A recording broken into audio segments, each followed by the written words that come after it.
आखिर कब पूरा होगा राजनीतिक नियुक्तियों और मंत्रिमंडल विस्तार का सपना? ये बेहद अहम सवाल है। अब धीरे धीरे उम्मीदवारों में निराशा आने लगी है। कांग्रेस सहित बसपा विधायकों में निराशा आने लगी है। आलाकमान ने पहले की थी 31 जनवरी तक राजनीतिक नियुक्तियों की घोषणा और उसके तुरंत बाद होना था मंत्रिमंडल विस्तार, लेकिन मौजूदा हालातों को देख ऐसा लगता नहीं है, क्योंकि इसी बीच एक बार फिर हो गई चुनाव की घोषणा।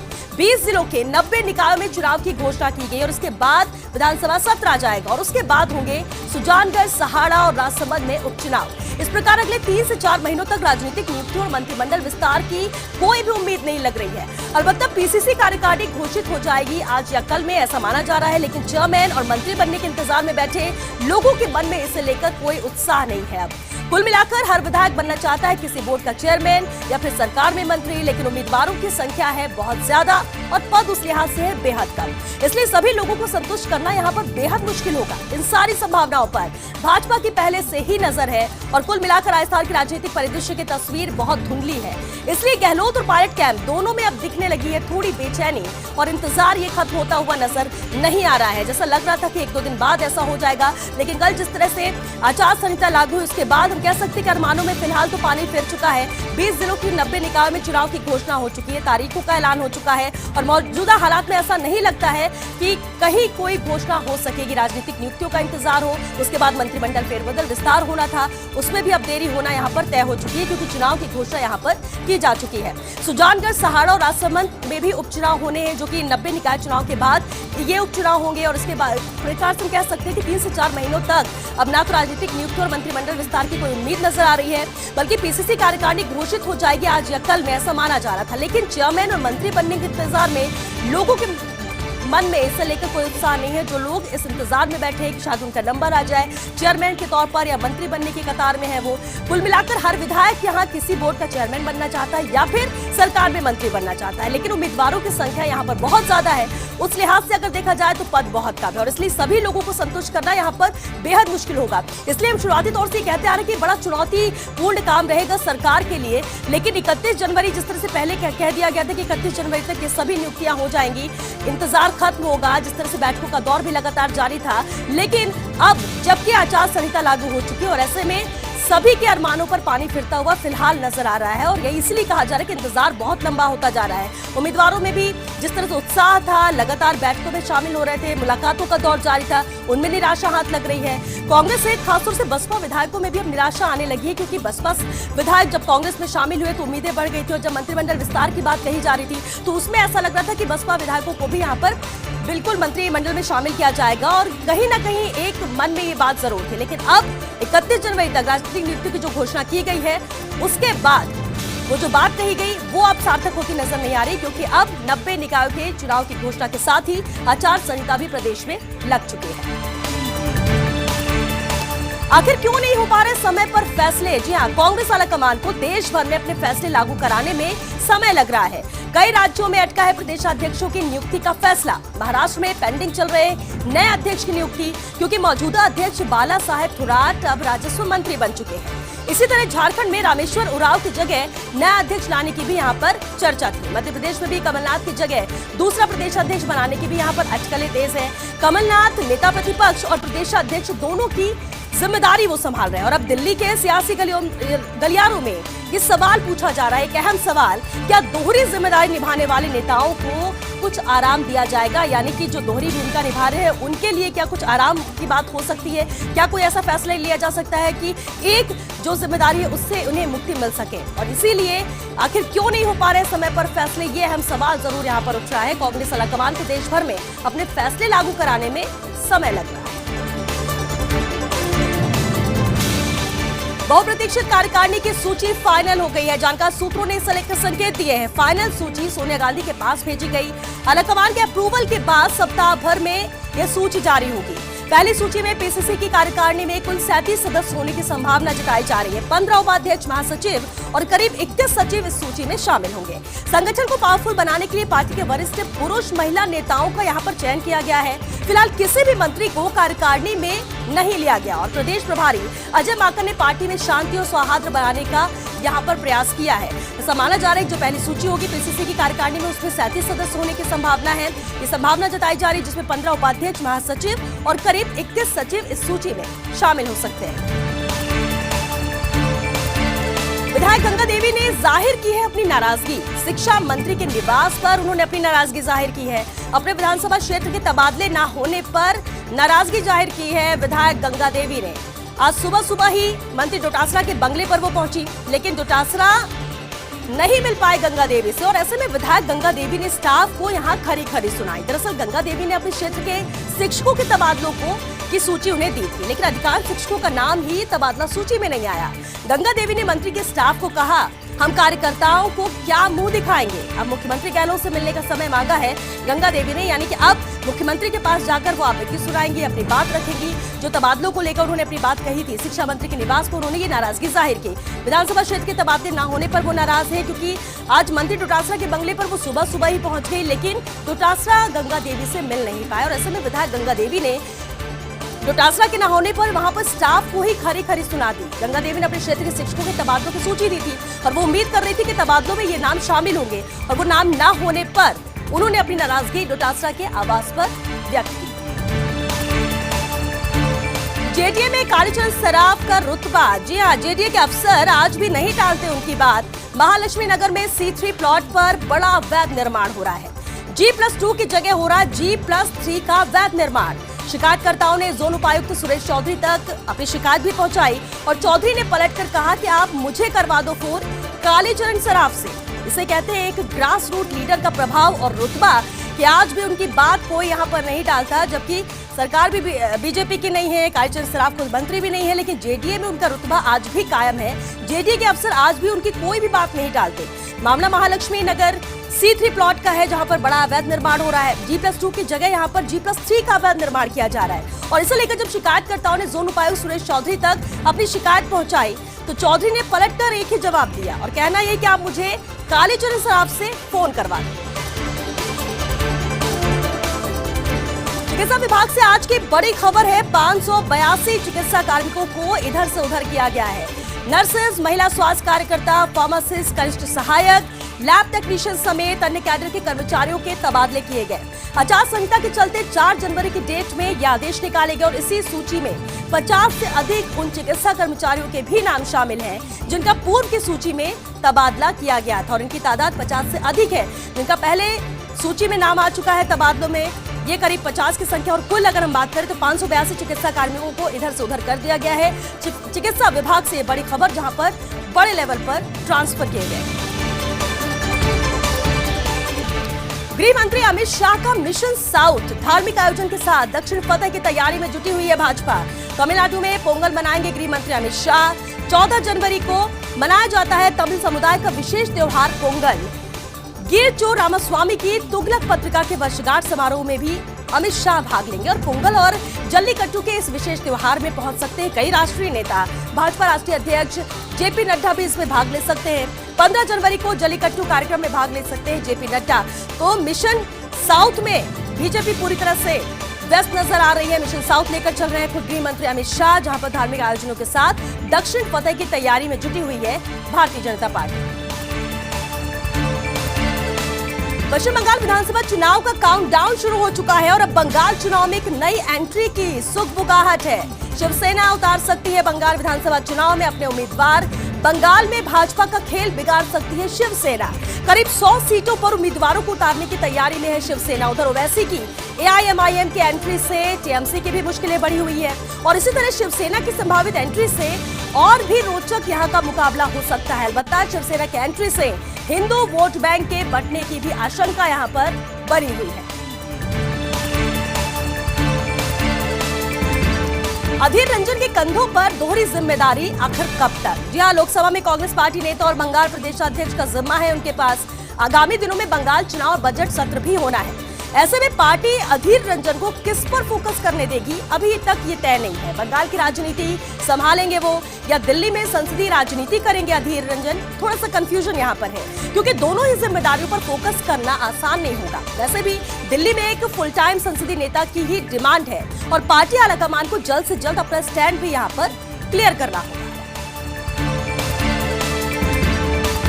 छत्तीसगढ़ सीएम भूपेश बघेल ने केंद्र सरकार पर हमला बोला है। धान की खरीद को लेकर केंद्र सरकार पर हमला बोला और कहा है कि हमने केंद्र सरकार से 60 लाख मैट्रिक टन धान खरीदने की मांग की थी, लेकिन केंद्र ने केवल 24 लाख मीट्रिक टन धान ही छत्तीसगढ़ सरकार से लिया है।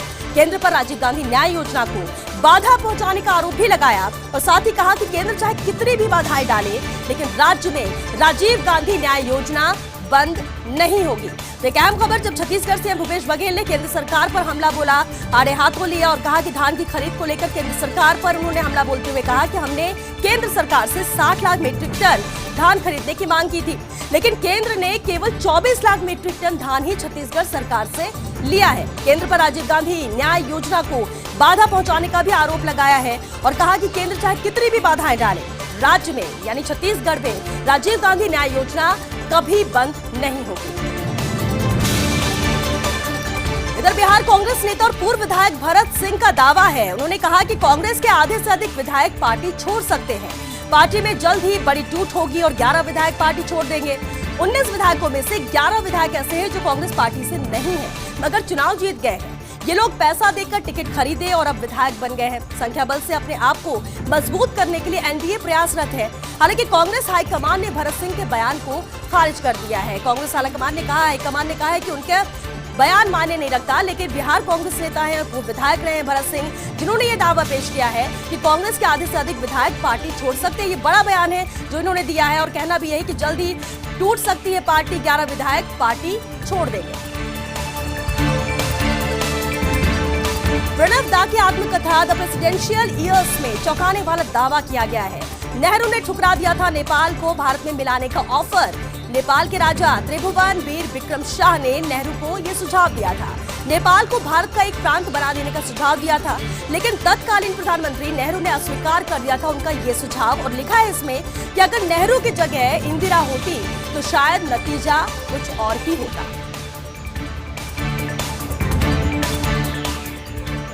भारत ऑस्ट्रेलिया टेस्ट सीरीज के बीच हाई अलर्ट जारी है। बॉक्सिंग डे टेस्ट देखने आया दर्शक यहां कोरोना पॉजिटिव निकला है। मेलबर्न स्टेडियम के जोन 5 के द ग्रेट सदर्न स्टैंड में ये दर्शक बैठा हुआ था। दोनों टीमों को बाकी के 2 टेस्ट मुकाबले सिडनी और ब्रिस्बेन में खेलना है। हालांकि दोनों टीमों के खिलाड़ियों की रिपोर्ट फिलहाल नेगेटिव आई है। और चलिए न्यूज ब्लास्ट में फिलहाल वक्त हो गया छोटे से ब्रेक का। जल्द हाजिर होते हैं इस ब्रेक के बाद।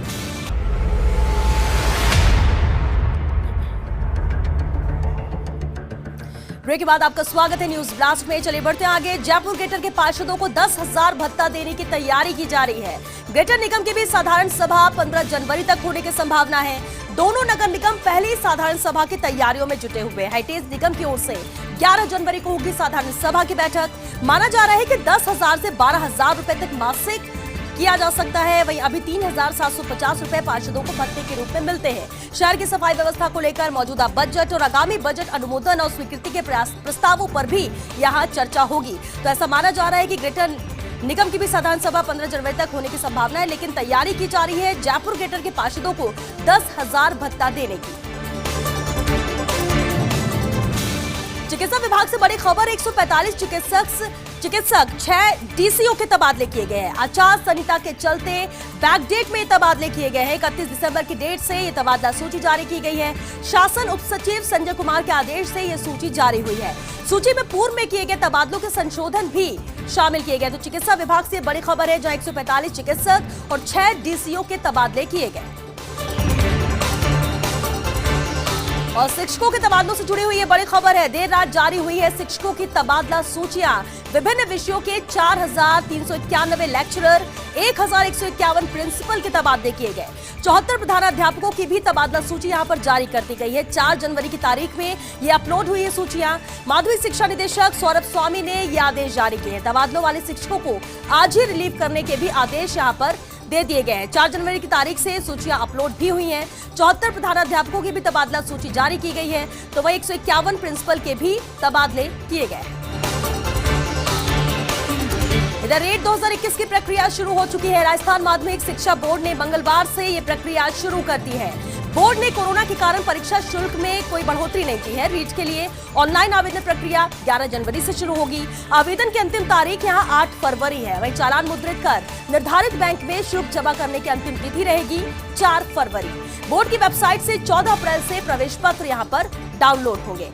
तो तैयारी की जा रही है, जिस तरह से कोशिशें भी की जा रही थी और अब जब तारीखों का ऐलान हो चुका है तो तैयारियां भी शुरू हो चुकी है, पूरी प्रक्रिया शुरू हो चुकी है। राजस्थान माध्यमिक शिक्षा बोर्ड ने मंगलवार से ये प्रक्रिया शुरू कर दी है। बदले बदले से नजर आ रहे हैं इन दिनों पीटर साहब। जी हां, आखिरकार आ गया पीटर साहब के रवैये में बदलाव। कमिश्नरेट के ईस्ट जिले में तैनात है ये पीटर साहब। इलाके में तैनातगी के वक्त साहब थे बेहद जोशीले। तैनातगी के साथ ही इलाके की शराब की दुकानों पर इन्होंने दबाव बनाना शुरू किया। लेट तक दुकानें खोलनी है तो उसका हिसाब देना होगा। इस हिसाब के लिए अपने ड्राइवर और गनमैन का सहारा लिया।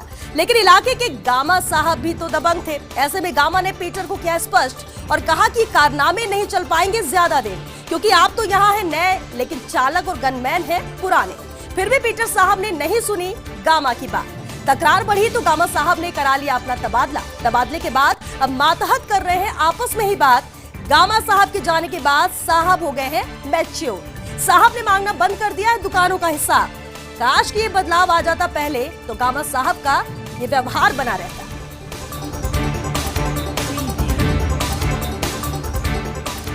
रोडवेज बसों में परीक्षार्थी अब निःशुल्क यात्रा कर सकेंगे। रोडवेज प्रशासन ने भिजवाया है निःशुल्क यात्रा को लेकर राज्य सरकार को प्रस्ताव। आरपीएससी, राज्य कर्मचारी चयन बोर्ड और यूपीएससी के परीक्षार्थियों को सुविधा मिलेगी। परीक्षा देने के लिए रोडवेज बसों में निःशुल्क यात्रा कर सकेंगे ये परीक्षार्थी।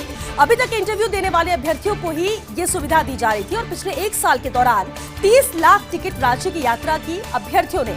अब परीक्षा देने वाले अभ्यर्थियों को भी ये सुविधा मिल सकेगी। रोडवेज प्रशासन ने 11 करोड़ रुपए प्रतिवर्ष खर्च का प्रस्ताव भिजवाया है। वित्त विभाग की मंजूरी के बाद अभ्यर्थियों को अब ये सौगात मिल सकेगी। तो मंजूरी यहां पर वित्त विभाग ने दे दी है। अभ्यर्थियों को अब ये सौगात दी जाएगी। हालांकि इससे पहले भी ये सुविधाएं रोडवेज की तरफ से दी गई थी। 11 करोड़ रुपए प्रतिवर्ष खर्च का प्रस्ताव भिजवाया गया है। शिक्षा की दहलीज पर कदम, शिक्षा के प्रति सोच बन रही है सकारात्मक। जी हां, पहली कक्षा में सरकारी स्कूल में प्रवेश लेने वाले सबसे ज्यादा बच्चे बाड़मेर जिले में हैं। बाड़मेर जिले में 42,917 पंजीयन नवीन शिक्षा सत्र 2020-21 के लिए हुए। उदयपुर में भी 34,813 बच्चों ने यहां पर प्रवेश लिया है। तो पहली कक्षा में सरकारी स्कूल में प्रवेश लेने वाले सबसे ज्यादा बच्चे किस जिले में, अगर इसकी बात करें तो बाड़मेर जिला इसमें नंबर 1 है। कैट के टॉपर्स में राजस्थान का दबदबा कायम है। कुल 9 छात्रों ने इस बार 100% अंक हासिल किए हैं। इनमें 3 छात्र राजस्थान से हैं, 6 टॉपर्स छात्र अन्य राज्यों से हैं। टॉपर्स में छात्रों का दबदबा रहा है, जिस तरह से परिणाम आ चुके हैं। कैट के टॉपर्स में राजस्थान का दबदबा और इस सूची में कुल 9 छात्रों ने इस बार 100% अंक हासिल किए हैं। 3 छात्र राजस्थान से हैं, 6 टॉपर्स छात्र अन्य राज्यों से हैं। नए साल में जोधपुर को मिलेगा बड़ा तोहफा। Mangni Ram Bangar memorial engineering college अब विश्वविद्यालय बनेगा। कॉलेज को जय नारायण व्यास विश्वविद्यालय से अलग किया जाएगा। शीघ्र ही विधानसभा में इसका एक्ट करवाया जाएगा पारित। सीएम गहलोत ने 2020 के बजट में कॉलेज को अपग्रेड करने की घोषणा की थी। जेएनवीयू से कॉलेज के अलग होने की पुष्टि की है उच्च शिक्षा विभाग ने। तो engineering college Mangni Ram Bangar memorial engineering college अब विश्वविद्यालय बनेगा। कॉलेज को जय नारायण व्यास विश्वविद्यालय से अलग किया जाएगा। और कोरोना वैक्सीन को लेकर इस वक्त बड़ी खबर है। 8 जनवरी को देश भर में होगा फिर से ड्राई रन। हर जिले में 3 चिकित्सा संस्थाओं में ये ड्राई रन होगा। जिला अस्पताल, निजी अस्पताल, अर्बन पीएचसी सहित रूरल पीएचसी में भी ये ड्राई रन होगा। तो पहला चरण हो चुका है कोरोना वैक्सीन को लेकर ड्राई रन का और 8 जनवरी को देश भर में फिर से ड्राई रन किया जाएगा। सलाम राजस्थान। प्रदेश में 3 लाख लोगों ने कोरोना को मात दी है। पिछले 10 माह में 3,10,675 मरीज कोरोना से ग्रसित हुए और इसमें से 3,126 मरीज ठीक होकर फिर से लौटे हैं अपने घर। यानी राजस्थान में 96.3% तक रिकवरी रेट पहुंच चुका है। रिकवरी रेशियो है ये। प्रदेश में पॉजिटिव मरीजों रोजाना का ग्राफ भी काफी कम हो चुका है। 4 जनवरी को महज 397 पॉजिटिव केस यहां पर रजिस्टर्ड किए गए हैं। किसान आंदोलन से कारोबारियों की दिक्कतें बढ़ी हैं। सप्लाई और मैन्युफैक्चरिंग यहां पर सुस्त हुई है। कच्चे माल की सप्लाई कम होने से मैन्युफैक्चरिंग भी धीमी हुई। किसान आंदोलन की वजह से 1.5 माह में कारोबार करीब 50% तक घटा है। ऑर्डर के बावजूद डिलीवरी नहीं हो पा रही है। ट्रांसपोर्टर हर खेप पर 3,000 से 3,500 रुपए ज्यादा ले रहे हैं। तो नुकसान जरूर यहाँ पर देखने को मिल रहा है किसान आंदोलन के कारोबारियों का ये दिक्कतें हैं और इस आंदोलन का ये साइड इफेक्ट जरूर नजर आ रहा है, जहां सप्लाई और मैन्युफैक्चरिंग यहाँ पर पूरी तरह से सुस्त हो चुकी है। सुप्रीम कोर्ट ने किसान आंदोलन पर चिंता जताई है और अब तक कोई हल नहीं निकलने से सीजेआई ने यहां पर चिंता जताई और कहा हालात में अभी भी कोई सुधार नहीं है। कृषि कानूनों की सभी अर्जियों पर एक साथ सुनवाई होगी। सभी अर्जियों पर 11 जनवरी को एक साथ सुनवाई करेगा सुप्रीम कोर्ट। तो कहना भी सुप्रीम कोर्ट का यही कि हालात में अभी भी कोई सुधार नहीं है। कृषि कानूनों की सभी अर्जियों पर अब एक साथ सुनवाई की बात सुप्रीम कोर्ट ने कही।